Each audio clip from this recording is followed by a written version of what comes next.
अगर आप अपने सप्लीमेंट्स टाइम पे लेंगे तो इससे आपको फिटीग नहीं होगी, थकावट नहीं होगी, वीकनेस भी नहीं होगी और इससे आपकी नॉर्मल डिलीवरी आसान हो जाती है और सिजेरियन का रिस्क भी कम हो जाता है। अस्सलाम वालेकुम जी, मेरा नाम डॉक्टर रीना बशीर है। मैं कंसल्टेंट गायनेकोलॉजिस्ट और इनफर्टिलिटी स्पेशलिस्ट हूँ और हमेशा की तरह मैं आज भी आपके लिए बहुत ही इंपॉर्टेंट वीडियो लेकर आई हूँ। आज की वीडियो बहुत ही इंपॉर्टेंट है क्योंकि आज की वीडियो में हम ये डिस्कस करेंगे कि हमल में कौन कौन से मल्टीविटामिन्स लेने चाहिए, जो ताकत की दवाइयाँ होती हैं कौन सी लेनी चाहिए, हमल के पहले 3 महीनों में आपने कौन सी मेडिसिन लेनी है, कौन से मल्टीविटामिन्स लेने हैं, हमल के चौथे, पांचवें और छठे महीने यानी सेकेंड ट्राइमेस्टर में आपने कौन सी मेडिसिन लेनी है और उनके क्या फायदे होते हैं। खास तौर पे हमल के थर्ड ट्राइमेस्टर यानी कि 7वें, 8वें और 9वें महीने में जो हम सप्लीमेंट्स ले रहे होते हैं, मल्टीविटामिन्स ले रहे होते हैं, उनके क्या फायदे होते हैं, वो हमने किस टाइम पे लेने होते हैं, किन चीज़ों के साथ हम वो ले सकते हैं और किन चीज़ों के साथ वो सप्लीमेंट्स हमें नहीं लेने चाहिए। इससे माँ और बच्चे को क्या फ़वायद होते हैं। अगर आपने इस चैनल को सब्सक्राइब नहीं किया तो चैनल को सब्सक्राइब भी करें और आगे इसको शेयर भी करें ताकि मज़ीद लोगों को गाइडेंस मिल सके। तो चलिए अपने टॉपिक की तरफ चलते हैं। जैसा कि हमें पता है कि हमल के 3 ट्राइमेस्टर्स होते हैं, यानी कि हमल को हम 3 हिस्सों में डिवाइड करते हैं। जो फर्स्ट ट्राइमेस्टर होता है वो प्रेगनेंसी स्टार्ट होने से लेकर 13-14 वीक्स तक होता है। सेकेंड ट्राइमेस्टर 14 वीक्स से 28 वीक्स तक होता है और जो थर्ड ट्राइमेस्टर होता है वो 29 वीक्स ऑनवर्ड्स हम कंसिडर करते हैं। ये जो 3 ट्राइमेस्टर्स होते हैं, इन तीनों ट्राइमेस्टर की अपनी अपनी इंपॉर्टेंस होती है। इन तीनों में जो मल्टीविटामिन्स होते हैं, जो ताकत की दवाइयाँ होती हैं, वो डिफरेंट होती हैं। सबसे पहले हम बात करते हैं फर्स्ट ट्राइमेस्टर की है, यानी कि हमल के शुरू होने से लेकर 13 वीक्स तक। हमल के जो फर्स्ट 3 मंथ्स होते हैं ये बहुत ही इंपॉर्टेंट होते हैं क्योंकि इसमें बच्चे के जो ऑर्गन्स होते हैं, जो मेजर ऑर्गन्स होते हैं, वो बन रहे होते हैं, जिसे हम ऑर्गेनोजेनेसिस बोलते हैं। तो इन 3 माह में जो मेडिसिन, जो मल्टीविटामिन सबसे इंपॉर्टेंट है वो है फॉलिक एसिड। फॉलिक एसिड के बहुत से फवायद होते हैं इन 3 माह में क्योंकि सेल्स फौरन डिवाइड हो रहे होते हैं, ऑर्गन्स बन रहे होते हैं। जब सेल डिवाइड हो रहे होते हैं तो इसका मतलब है उसके अंदर जो डीएनए है वो भी फौरन फौरन डिवाइड हो रहा होता है। तो इस डिवीजन के प्रोसेस में हमें फॉलिक एसिड चाहिए होता है। इसके अलावा जो बॉडी में रेड सेल्स होते हैं उनकी फॉर्मेशन में भी फॉलिक एसिड का रोल होता है। फॉलिक एसिड ब्रेन और स्पाइनल कॉर्ड के लिए बहुत ही इंपॉर्टेंट है। अगर आप फॉलिक एसिड नहीं लेते तो बच्चे में रीढ़ की हड्डी के मसले होते हैं जिनको हम न्यूरल ट्यूब डिफेक्ट्स बोलते हैं। अगर आप फॉलिक एसिड ले रही हैं तो उससे प्लेसेंटल ग्रोथ भी होती है, ब्लड फ्लो जो माँ से बच्चे की तरफ जा रहा है वो भी इंप्रूव होता है। देखा गया है कि अगर आप फॉलिक एसिड लेते हैं तो उससे मिसकैरेजेस के चांसेस कम होते हैं, प्री टर्म लेबर के भी चांसेस कम होते हैं और बेबी की ग्रोथ भी इंप्रूव होती है। जो फॉलिक एसिड की जो डोज है वो 600 टू 800 माइक्रोग्राम्स होती है। अगर आपकी हिस्ट्री है डायबिटीज की या एबनॉर्मल बच्चों की हिस्ट्री है या आप कोई एंटी एपिलेप्टिक्स ले रहे हैं, यानी कि जो झटकों की बीमारी होती है, झटकों की दवाइयाँ होती हैं, आप वो ले रहे हैं, तो कोशिश करें कि हाई डोज फॉलिक एसिड लें। जो पेशेंट्स कंसीव करना चाह रही हैं या उनको हम ट्रीटमेंट दे रहे हैं, जो प्रेगनेंसी प्लान कर रही हैं, ऐसी खवातीन जिनकी शादी होने वाली है, तो वो कोशिश करें कि फॉलिक एसिड पहले से स्टार्ट कर दें। उसकी रीज़न ये होती है कि जब प्रेगनेंसी टेस्ट हम करते हैं तो ऑलरेडी 5 वीक्स गुजर चुके होते हैं, तब यूरिन प्रेगनेंसी टेस्ट पॉजिटिव आता है। अगर आपने उस दौरान फॉलिक एसिड ली होगी तो बच्चे में किसी किस्म का कोई नुक्स नहीं होगा और जिस तरह बच्चे में बनावटी नुक्स होते हैं, रीढ़ की हड्डी के मसाइल पैदा हो सकते हैं, तो वो भी नहीं होंगे।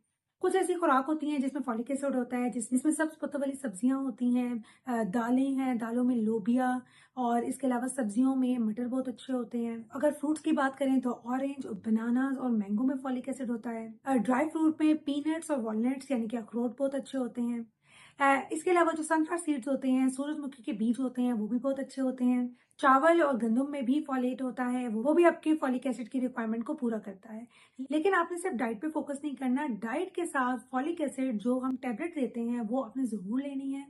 अब आ जाते हैं हमल के सेकेंड ट्राइमेस्टर, जिसे हम हनीमून पीरियड और प्रेगनेंसी भी बोलते हैं। पहले 3 महीनों में बच्चे के जो मेजर ऑर्गन्स है वो बन चुके होते हैं। अब जो नेक्स्ट 3 मंथ्स होते हैं, सेकेंड ट्राइमेस्टर ऑफ प्रेगनेंसी, उसमें बच्चे की ग्रोथ हो रही होती है। अब इस दौरान बेबी का वेट बढ़ रहा होता है और माँ को जितने भी सिम्टम्स होते हैं, जैसा मतली होती है, दिल खराब हो रहा होता है, वो भी कम होने लग जाते हैं। इस टाइम पे हम पेशेंट को एडवाइस करते हैं कि अपनी डाइट पे फोकस रखें। आप अपनी हेल्दी डाइट लें, जंक फूड को अवॉइड करें, स्पाइसी फूड और जो ऑयली चीज़ें होती हैं, तली हुई चीज़ें होती हैं, उनको अवॉइड करें। अगर आप सप्लीमेंट्स की बात करें तो इसमें सबसे जो इम्पोर्टेंट सप्लीमेंट होता है वो होता है आयरन और कैल्शियम। बहुत से पेशेंट मुझसे कहते हैं कि फर्स्ट 3 मंथ्स में ही हम कैल्शियम ले सकते हैं, तो उस दौरान मैं पेशेंट को यही एडवाइस करती हूँ कि उस दौरान बच्चे के मसल्स नहीं बन रहे होते, बच्चे के बोन्स नहीं बन रही होती, तो फर्स्ट 3 मंथ्स में कैल्शियम की इतनी रिक्वायरमेंट नहीं होती। उस दौरान आप कोशिश करें कि फॉलिक एसिड ही लें। जो सेकंड ट्राइमेस्टर होता है उसमें हम कैल्शियम देते हैं क्योंकि अब बच्चे की बोन्स डेवलप हो रही होती हैं। बच्चे को जितनी रिक्वायरमेंट होती है वो माँ से पूरी कर रहा होता है। इसलिए हर औरत को चाहिए कि वो अपनी कैल्शियम सप्लीमेंट जरूर ले, ताकि उनको जोड़ों की तकलीफ ना हो, उनमें कैल्शियम डेफिशिएंसी ना हो।